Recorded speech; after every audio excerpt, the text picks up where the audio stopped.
malam, perkenalkan nama saya Elisa Deborah Yunita Tambun dengan NIM 432231100031. Pada kesempatan kali ini saya akan mempresentasikan materi mengenai penilaian obligasi. Semoga pemaparan yang saya sampaikan dapat memberikan pemahaman yang jelas dan bermanfaat bagi kita semua. Baik, untuk mempersingkat waktu, saya akan langsung masuk ke dalam pembahasan. Pertama, saya akan membahas mengenai apa itu obligasi. Obligasi merupakan suatu surat berharga yang dijual kepada publik, di mana di sana dicantumkan beberapa ketentuan yang menjelaskan berbagai hal seperti nilai nominal, tingkat suku bunga, jangka waktu, nama penerbit, dan beberapa ketentuan-ketentuan lainnya yang terjelaskan dalam undang-undang yang disahkan oleh lembaga terkait. Akan menjelaskan juga karakteristik obligasi. Karakteristik dalam obligasi merupakan hal yang sangat penting yang perlu dipahami dalam proses penilaian. Secara umum, terdapat beberapa karakteristik utama obligasi, yaitu yang pertama ada nilai nominal. Nilai nominal ini adalah jumlah pokok yang akan dibayarkan kepada pemegang obligasi pada saat jatuh tempo. Nilai nominal biasanya ditetapkan pada saat penerbitan obligasi dan menjadi dasar perhitungan bunga yang akan dibayarkan. Lalu yang kedua ada kupon bunga. Kupon adalah tingkat bunga yang dibayarkan oleh penerbit obligasi kepada pemegang obligasi. Pembayaran kupon biasanya dilakukan secara berkala, biasanya setiap 3 atau 6 bulan sekali.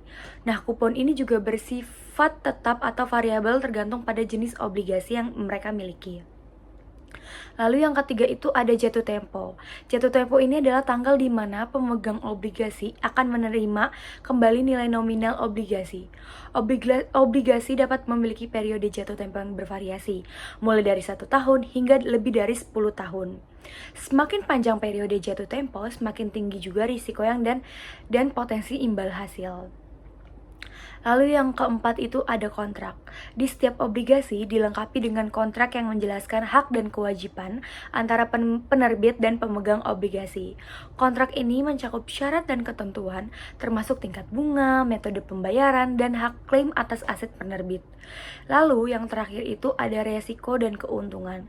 Obligasi ini umumnya dianggap sebagai investasi yang lebih aman dibandingkan dengan saham, tetapi tetap memiliki resiko seperti resiko suku bunga dan resiko kredit. Keuntungan dari obligasi termasuk pendapatan tetap dari kupon dan potensi capital gain.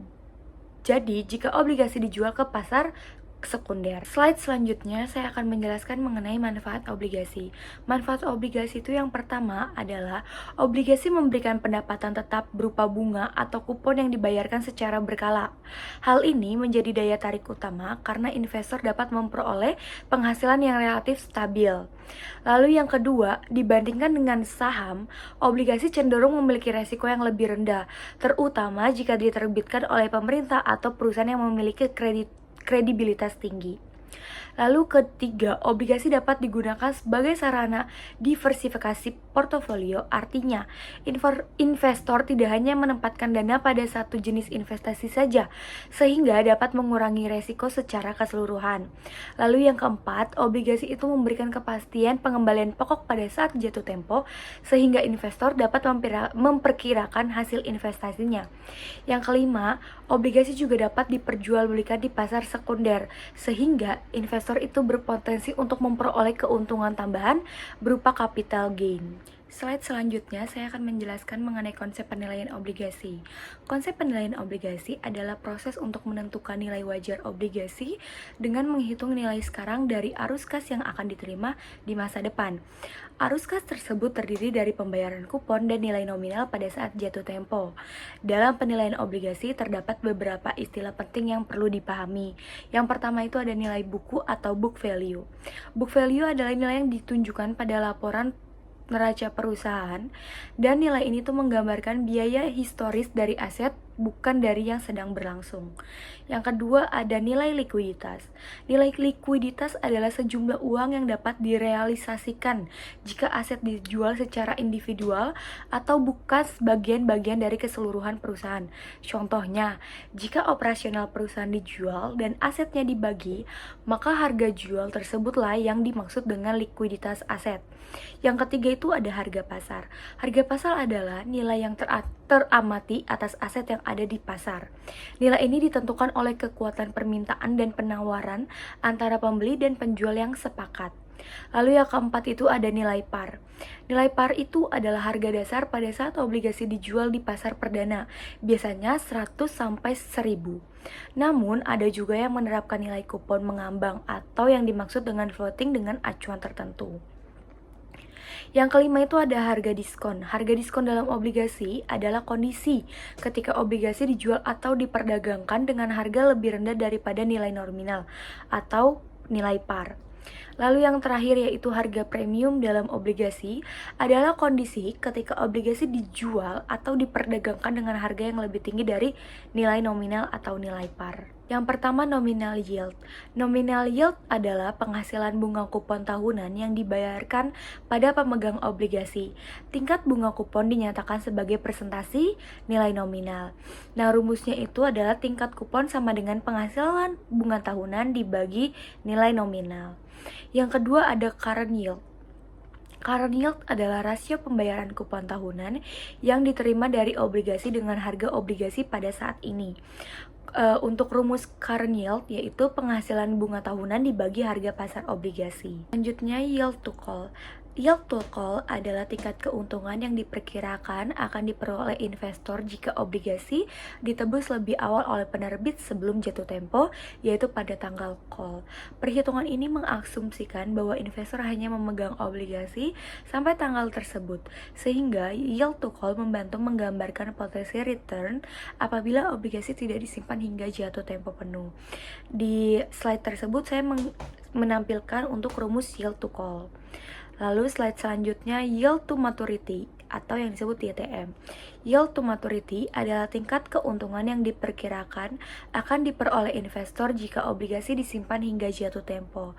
Yield to maturity mencerminkan total return yang berasal dari bunga kupon dan selisih harga beli dengan nilai nominal, dengan asumsi semua pembayaran diterima sesuai jadwal hingga akhir periode obligasi. Di sini juga saya menampilkan untuk rumus YTM. Untuk slide selanjutnya, saya akan memberikan contoh soal. Nah, di contoh soal ini ada pertanyaan, sebuah obligasi memiliki informasi sebagai berikut. Nilai nominalnya 1 juta, kuponnya 10% per tahun, dan jangka waktunya 3 tahun, tingkat bunga pasar 8% per tahun. Pertanyaannya yaitu, berapakah harga wajar obligasi tersebut? Di sini saya akan menjelaskan jawabannya. PV kupon sama dengan 100 dikali 2,577 sama dengan 257.700.